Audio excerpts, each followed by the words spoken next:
என் மன்றாட்டு கேட்கப்பட. Price Lord. ஆண்டவரே, எனக்கு இரங்கும், என்னை குணப்படுத்தும். உமக்கு எதிராக பாவம் செய்தேன் என்று மன்றாடினேன் என தாவீது ஜெபித்ததை நாம் திருப்பாடல் சங்கீதம் 41:4 வாசிக்கின்றோம். தொடக்க நூலிலிருந்து திருவெளிப்பாடு வரை ஏறக்குறைய 222 ஜெபங்கள் ஆண்டவரிடம் ஏறெடுக்கப்பட்டிருக்கின்றன. அதில் அநேகம் தாவீது அரசரால் ஏறெடுக்கப்பட்டவை. அவற்றில் ஒன்றான இந்த ஜெபத்தில் காணப்படக்கூடிய மிக முக்கியமான பகுதி, உமக்கு எதிராக பாவம் செய்தேன். ஆம், தாவீது தனது பாவங்களுக்காக மனம் வருந்துபவராகத்தான் விவிலியத்தில் தென்படுகிறார். என் இருதயத்திற்கு ஏற்றவன் 1 சாமுவேல் 13:14 என ஆண்டவரால் புகழப்பட்டாலும் தான் ஒரு பாவி என்பதை அவர் ஒரு நாளும் மறந்ததில்லை. அதனால்தான் அநேக திருப்பாடல்களில் தான் ஒரு பாவி எனவும் தனது பாவங்களினால்தான் அநேக பகைவர்களை சம்பாதித்து கொண்டதையும், மேலும் அவற்றினால் தான் அவமானப்பட்டதாகவும் அவைகள் அநேக ஆபத்துகளை கொண்டு வருவதாகவும் அனைத்திற்கும் மேலாக தன்னை ஆண்டவரிடமிருந்து பிரித்து விடுவதாகவும் எண்ணி, எல்லாவற்றிற்கும் மேலாக ஆண்டவரே, என் பாவத்தை என்னிடமிருந்து நீக்கும் என்று மன்றாடுவதை நாம் பார்க்கின்றோம். ஏனென்றால் இந்த பாவமானது படுக்கையில் கிடக்கின்ற அவன் இனி எழவே மாட்டான் என என் எதிராளிகள் என்னை குறித்து பேசத்தக்க வகையில் வியாதியை என்னுள் கொண்டு வந்து விட்டது என 8ஆம் வசனத்தில் அவர் சொல்வதை பார்க்கின்றோம். அதனால்தான் என்னை குணப்படுத்தும் என மன்றாடுகின்றார். மேலும் 5, 6, 7 என்ற இறை வார்த்தைகளில் தான் தன் பகைவரால் அவமானப்படுத்தப்படுவதையும் நினைத்து அதற்கு காரணமான பாவத்தை நீக்குமாறு மன்றாடுகிறார். ஆம் அன்பானவர்களே, நாம் பாவம் செய்யும் பொழுதும் ஆண்டவரின் சிற்றைக்கு இலக்காவது நம் உடல்தான். அதாவது வியாதியின் மூலம் ஆண்டவர் நம் பாவத்தை நினைத்து பார்த்து அவற்றிற்காக மனம் வருந்தி அவரோடு ஒப்புரவாக வியாதியை அனுப்புகிறார் அல்ல, அனுமதிக்கிறார் என நாம் இங்கு பார்க்கின்றோம்.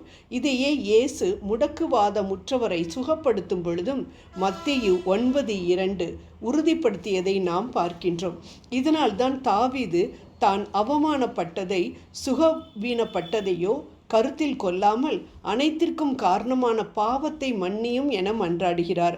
ஆண்டவரே, உமக்கும் எனக்கும் நடுவில் ஒரு திரை விழுந்து விட்டதுப்பா.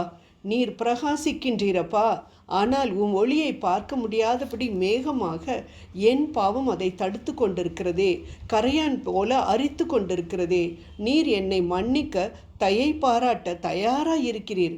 ஆனால் உமது இரக்கம் என்னை வந்து சேராதபடி நான் செய்த பாவம் ஒரு தடுப்பு சுவராக எழும்பி நிற்கிறதே.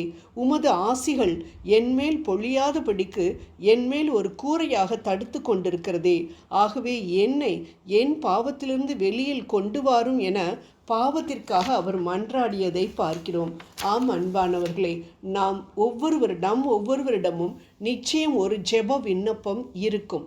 தேவைகளே இல்லாத, மன்றாடுவதற்கான காரணமே இல்லாத மனிதன் யாரும் இவ்வுலகில் இருக்கவே முடியாது.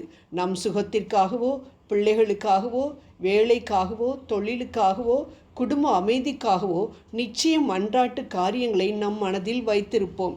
இந்த தேவைகள் ஆண்டவரால் அங்கீகரிக்கப்பட வேண்டும் என்றால் முதலாவது நாம் அங்கீகரிக்கப்பட வேண்டும். நாம் நம் பாவங்களுக்காக மனம் வருந்த வேண்டும் என்றுதான் நாம் இந்த திருப்பாடலில் நாம் பார்க்கின்றோம்.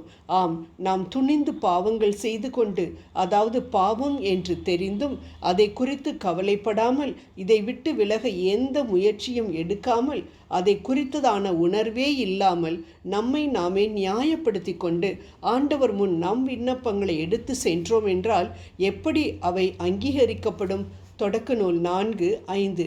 ஏனென்றால் அவை ஆண்டவரின் பார்வையில் படாதவாறு நம் பாவங்கள் சுவராக, தடையாக அவற்றை மறைத்து கொண்டிருக்கிறதே. என் தேவன் என்னை காண்கின்ற பொழுது நான் குற்றமற்றவனாக காணப்பட வேண்டும். மனிதர்கள் என்னை நல்லவன் என்று சொன்னாலும் எனக்கு தெரியும் நான் எப்படிப்பட்டவன் என்று. ஆகவே என் தேவனே, என் குற்றங்களை மன்னியும். அப்பொழுது நான் வியாதியிலிருந்து குணப்பெறுவேன், அவமானப்படுத்தப்படுவதிலிருந்து தப்புவிக்கப்படுவேன், ஆபத்திலிருந்து மீட்கப்படுவேன் என சொல்லும் தாவீதின் ஜெபம் நம் ஜெபமாக மாறட்டும். ஜெபம் செய்வோம். மன்னிப்பதில் வல்லலே, எனது பாவத்திலிருந்து எனக்கு விடுதலையை கொடுக்குமாறு உம்மை மன்றாடுகின்றேன். ஆமேன்.